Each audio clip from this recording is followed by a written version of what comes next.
pagre-resign ng Vice Presidente ng Pilipinas bilang DepEd Secretary na si Vice President Sara Duterte.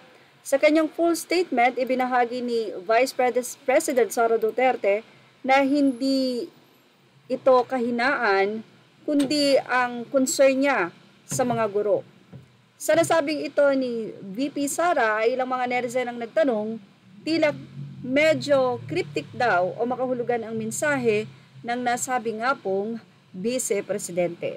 Narito po ang full update and full statement ng dahilan ng pag-resign ni VP Sara Duterte. Kahit gaano kaganda, ay sadyang nagtatapos rin. Earlier today, June 19, 2024, I sought an audience with the President and tendered my resignation as the Secretary of Education effective July 19, 2024.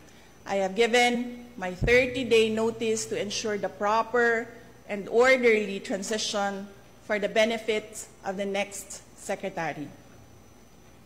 Mga kababayan, ang aking pagbibitiw ay hindi lulan ng kahinaan, kundi dala ng tunay na malasakit para sa ating mga guro at kabataang Pilipino.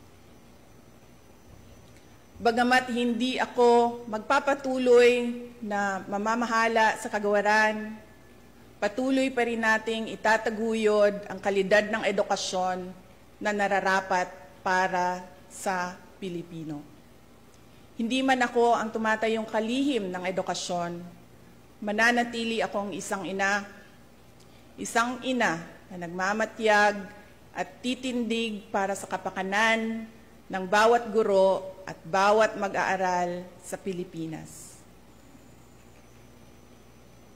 Para sa isang matatag na Pilipinas. Mga kababayan, lahat ng ating ginagawa ay para sa Diyos, sa bayan at bawat pamilyang Pilipino. Syukuran. Ilang netizen naman ang naging negative ang feedback dito na ayon nga sa kanila ay unity na nga lang ang plataforma ay hindi pa nga daw ito natapos. But anyway, anuman ang kahihinatnan ng pag-resign na ito ni Vice President Sara Duterte ay maging maayos sana ang lahat at magtulungan sa kaiaayos ng bansang Pilipinas. At yan ang ating showbiz now update. Images are all credit to the rightful owners, videos, and statement of Vice President Sara Duterte courtesy of DepEd.